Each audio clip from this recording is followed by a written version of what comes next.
Hello everyone, my name is Riddhi and इस lecture में हम लोग यूनिट 5 राइट्स ये डिस्कस कर रहे हैं। तो यूनिट 5 ऑफ PSIR ये हम लोगों का चल रहा है और इसके अंदर का एक सब टॉपिक है टाइप्स ऑफ राइट्स की अब हम बात करेंगे।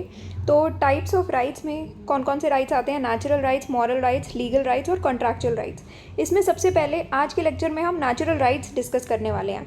नेचुरल राइट्स में यहाँ पर आप देख सकते हो सबसे पहले तो कि जैसे ये राइट्स हैं, ठीक है। राइट्स के ये सारे प्रकार हैं, जैसे natural rights, moral rights, legal rights, fundamental और कॉन्ट्रैक्चुअल राइट्स। लीगल राइट्स को भी सब डिवाइड किया गया है 3 पार्ट्स में, जैसे सिविल राइट्स, पॉलिटिकल राइट्स और इकोनॉमिक राइट्स में। अब इसके बाद नेचुरल राइट्स से कौन कौन से क्वेश्चंस आ चुके हैं? तो नेचुरल राइट्स पे बहुत रिसेंटली ही क्वेश्चन आए हैं, तो आप ये लगा सकते हो। देखो 2000 के बाद या 2010 के बाद के जितने भी क्वेश्चंस हैं ना, वो रीसेंट ही माने जाएंगे अभी, क्योंकि 2010 के बाद के जितने भी क्वेश्चंस हैं आप ये नोटिस करोगे कि ज़्यादातर क्वेश्चंस रेपिटेटिव हैं, तो रिपीट हो रहे हैं बार बार क्वेश्चंस, वही सेम चीज़ पूछी जा रही है। जैसे 2013 में ये क्वेश्चन पूछा गया that analyse the relation between natural rights and human rights, और फिर 2015 का ये क्वेश्चन पूछा गया कि आइडिया ऑफ नेचुरल राइट्स। तो अभी इस लेक्चर में हम लोग ये नेचुरल राइट्स के बारे में समझेंगे, और जो हमारा पेड लेक्चर होगा उसमें हम पूरा नेचुरल राइट्स का जो क्रिटिसिज्म है वो भी डिस्कस करेंगे। अब नेचुरल राइट्स का जो क्रिटिसिज्म है मैं आपको शॉर्ट में बता देती हूँ कि हम लोग पेड लेक्चर्स में क्या क्या करने वाले हैं। जैसे ये वाला टॉपिक हमने पढ़ा नेचुरल राइट्स, ठीक है, ये पढ़ेंगे। उसके बाद नेचुरल राइट्स के क्रिटिसिज्म में जेरेमी बेंथम ने कुछ चीज़ें बोली थी। तो जेरेमी बेंथम ने जो भी बोला था उसमें 1995 पे क्वेश्चन आया है, 2009 में क्वेश्चन आया है। तो ये 2 क्वेश्चन आ चुके हैं जिस पर ये आंसर्स प्रॉपरली गिवन है, तो यही आंसर्स आपको लिख कर आने हैं। क्वेश्चन ये पूछा हुआ है, comment punishment should be preventive and corrective rather than retaliatory. ये जेरेमी बेंथम के वर्ड्स हैं, उनको कोट करके बोला गया। And explain as to why Jeremy Bentham dismisses the theory of natural rights as nonsense upon stilts, ठीक है। तो ये नेचुरल राइट्स का ही पार्ट है। So this will be discussed in paid lectures.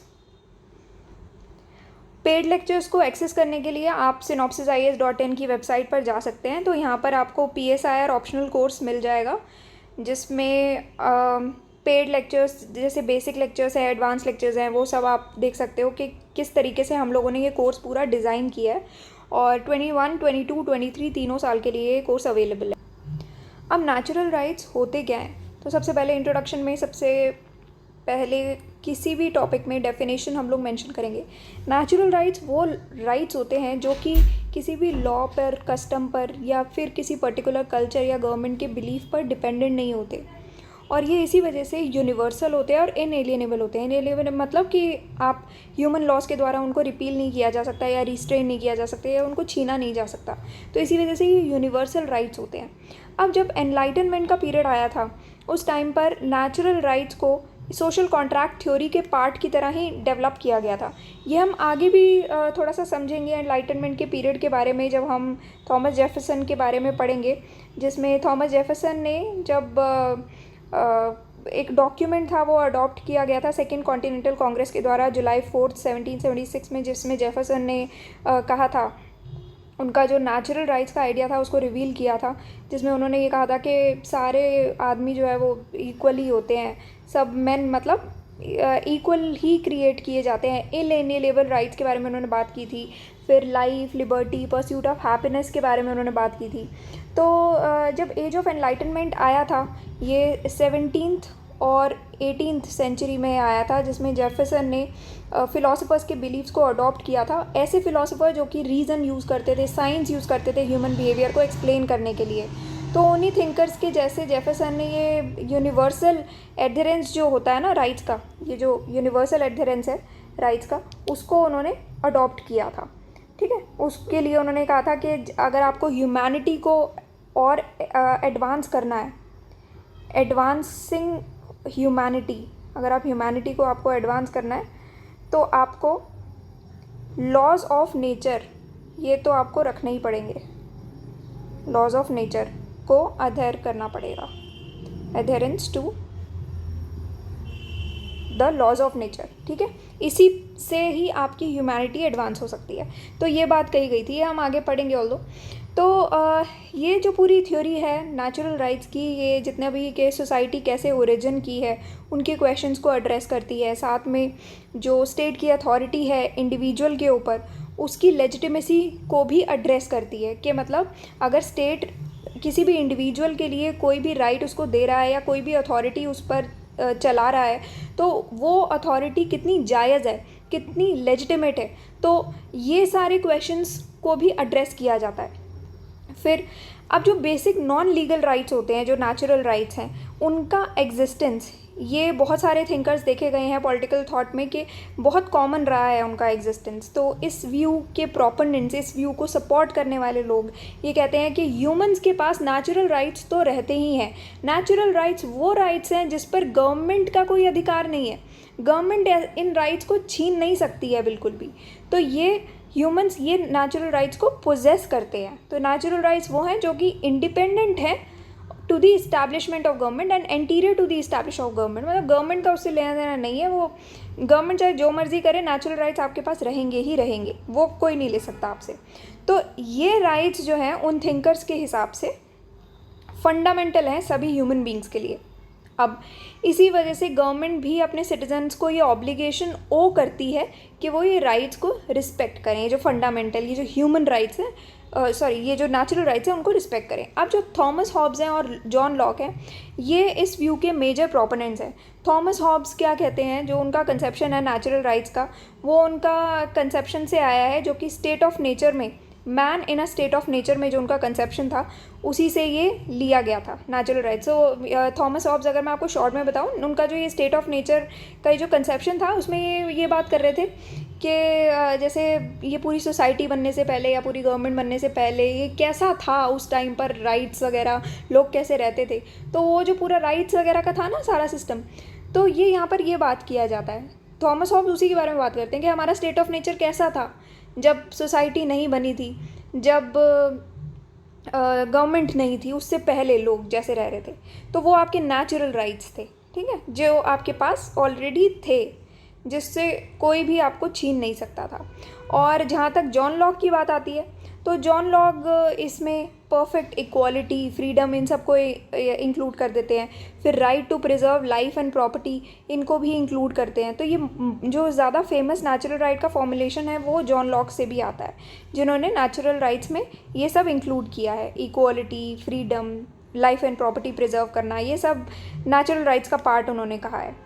अब थॉमस जेफरसन का, जैसे मैंने आपको बताया, डिक्लेरेशन ऑफ इंडिपेंडेंस में उन्होंने ये कहा था, उनको कोट करके लिखा गया है, all men are created equal and they are endowed with their creator with certain inalienable rights, ऐसे राइट्स जो कि छीने नहीं जा सकते। तो उनके क्रिएटर के द्वारा उनको कुछ, कि मतलब हर एक इंसान इक्वल ही पैदा होता है, और हर एक इंसान को क्रिएटर के द्वारा, उनके मान लो भगवान के द्वारा, कुछ ऐसे इनएलिएनेबल राइट्स दिए जाते हैं, कुछ ऐसे राइट्स दिए जाते हैं जो कि उनसे छीने नहीं जा सकते, ठीक है।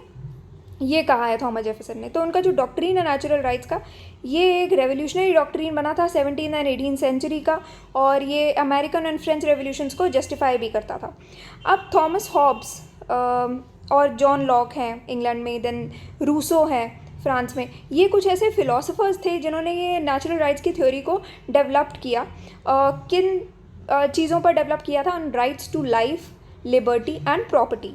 और यही सेम चीज़ फिर जेफरसन के द्वारा एक्सपैंड की गई थी, जो मैंने आपको इनिशियली बताया था ना लेक्चर की स्टार्टिंग में, थॉमस जेफरसन ने क्या क्या चीज़ें इंक्लूड की थी, उनमें से एक थी ये परस्यूट ऑफ हैप्पीनेस, जो मैंने आपको बताया था, ठीक है। तो जेफरसन भी ये इसी के बारे में बात करते हैं कि इंडिविजुअल्स कैसे रहते थे ये pre political state of nature में, जब कोई गवर्नमेंट नहीं थी, जब कोई सोसाइटी नहीं थी, तो pre political state of nature में इंडिविजुअल्स कैसे थे। अब ह्यूमन राइट्स के बारे में थोड़ा सा देखते हैं। अब आप सोचोगे नेचुरल राइट्स के बाद ह्यूमन राइट्स क्यों आया है? देखो, क्योंकि हमारा क्वेश्चन ऐसे पूछा गया था। तो 2013 का ये क्वेश्चन था, analyse the relation between natural rights and human rights. तो आप ह्यूमन राइट्स के बारे में मेंशन करोगे, उनका रिलेशन बताओगे नेचुरल राइट्स के साथ, ठीक है। अब ह्यूमन राइट्स कौन से होते हैं? ह्यूमन राइट्स को ये माना जाता है कि ये सुपर सेट होते हैं बेसिकली नेचुरल राइट्स के, कि मतलब कि आपका बेस क्या बना। अगर मैं आपको इन एक सिंपल वर्ड्स में बताती हूँ, आपका ये बेस बना। बेस क्या है? Natural rights. ऐसे राइट्स हैं जो कि इनएलिएनेबल हैं, जो कि आपसे छीने नहीं जा सकते, जो कि गवर्नमेंट के द्वारा नहीं छीने जा सकते, गवर्नमेंट के द्वारा दिए भी नहीं जाते, जो आपके क्रिएटर के द्वारा आपको प्रोवाइड किए जाते हैं। बिल्कुल जो आपके साथ रहेंगे ही रहेंगे, चाहे कोई और राइट रहे या नहीं ना रहे। अब इसके ऊपर एक और लेयर आ जाती है, वो लेयर होती है ह्यूमन राइट्स की, जो अब बेसिक ह्यूमन राइट्स दिए जाते हैं, ठीक है। तो ये लेयर आती है। तो आपके चाहे सिविल राइट चले जाएं आपसे, ठीक है, आपके चाहे पॉलिटिकल राइट चले जाएं, कोई भी आपके राइट्स जा सकते हैं, पर ह्यूमन राइट्स, आपका ह्यूमन राइट्स का हाथ आपके सर पे से कभी उठेगा नहीं। ह्यूमन राइट्स नहीं जाते हैं, वो आपके साथ रहेंगे। तो वो वाले राइट्स होते हैं जो कि आपके साथ रहते हैं, जो कि एक ह्यूमन बीइंग के लिए एक बेसिक राइट्स माने जाते हैं। तो किसी भी सिस्टम ऑफ राइट्स का मॉरल फाउंडेशन ये ह्यूमन राइट्स बनाते हैं।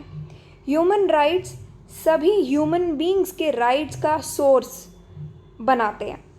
तो ये जितने भी आइडियल राइट्स की जो स्कीम है उसको एम्बॉडी किया जाता है। अब ये जो ह्यूमन राइट्स का एरेना है, ये नेचुरल राइट्स के साथ ओवरलैप करता है, जहाँ पर ह्यूमन राइट्स को super set of natural rights माना जाता है। सुपर सेट क्या होता है? यही सेम चीज़ जो मैंने आपको बताया कि एक चीज़ है, ये बेस है आपका, और फिर ये एक और लेयर इस पर आ गई है, ठीक है। तो they are the super set of these rights. तो यहाँ पर थॉमस हॉब्स ने भी यही कहा है कि चाहे आप एक इंडिविजुअल के सिविल राइट चले जाएं, पॉलिटिकल राइट चले जाएं, सोशो इकोनॉमिक राइट्स चले जाएं, सब एग्जॉस्ट हो जाएं चाहे, पर फिर भी एक इंसान को हमेशा ह्यूमन राइट्स का सहारा उसके पास रहेगा ही रहेगा। जैसे कि अगर कोई फॉरेनर है, ठीक है, दूसरे यहाँ पर जाके दूसरे देश में जाके फंस गया, या रिफ्यूजी है कोई, या कोई प्रिजनर ऑफ वॉर है, या फिर कोई भी ऐसा प्रोक्लेम ऑफेंडर है, तो उससे आप उसके सारे ऑर्डिनरी राइट्स छीन सकते हो, सारे राइट्स छीने जा सकते हैं उससे, पर उससे आप उसके ह्यूमन राइट्स नहीं छीन सकते। तो ये बेसिक राइट्स ये वाले होते हैं, ठीक है। तो इस पूरे लेक्चर में हमने पढ़ा नेचुरल राइट्स के बारे में, क्या होते हैं ह्यूमन राइट्स, क्या होते हैं इनका रिलेशन हमने पढ़ा कि सुपर सेट होते हैं नेचुरल राइट्स के, ह्यूमन राइट्स सुपर सेट होते हैं नेचुरल राइट्स के। ये हमने रिलेशन भी पढ़ लिया। ये आपका सिंपल आंसर है, बहुत ही स्ट्रेट फॉरवर्ड, बहुत ही सिंपल आंसर है, ये लिख के आना है और आ सकता है एग्ज़ाम में, इंपॉर्टेंट है। और जो भी क्वेश्चंस इंपॉर्टेंट होते हैं वो मैं आपको लेक्चर में ही साथ बताती रहती हूँ कि ये क्वेश्चन ज़्यादा इंपॉर्टेंट है, इसको आप ये ज़्यादा इंपॉर्टेंट नहीं है, एंड के लिए रख लेना, ठीक है। ऐसे ही आप जेरेमी बेंथम है, इसको भी आप थोड़ा सा एंड के लिए रख सकते हो, बट ये हम पेड लेक्चर्स में डिस्कस करेंगे, ठीक है। So this is part of your paid lecture, this will be the next lecture, ठीक है। बाकी अभी तक हम यहीं तक डिस्कस करते हैं, एंड नेक्स्ट क्लास में हम लोग नेक्स्ट टॉपिक डिस्कस करेंगे। So that's all for today, and thank you for watching the lecture.